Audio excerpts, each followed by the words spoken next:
একবার ইমাম আবু হানিফা রহমাতুল্লাহি আলাই কয়েকজন সাথী নিয়ে মরুভূমির পথে ভ্রমণ করছিলেন।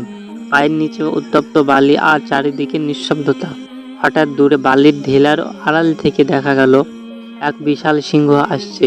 তার চোখ দুটো জ্বলছে, মুখ দিয়ে গর্জন বের হচ্ছে।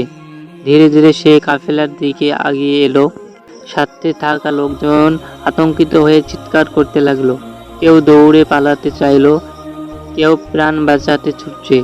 কিন্তু ইমাম আবু হানিফা রহমাতুল্লাহি আলাই দাঁড়িয়ে রইলেন শান্তভাবে। তার ঠোঁট নড়ছে, মুখে উচ্চারিত হচ্ছে আল্লাহর নাম। সিংহ ধীরে ধীরে তার সামনে এসে দাঁড়ালো। লোকেরা দূর থেকে নিঃশ্বাস বন্ধ করে তাকিয়ে আছে। এবার ইমামকে আর রক্ষা করা যাবে না।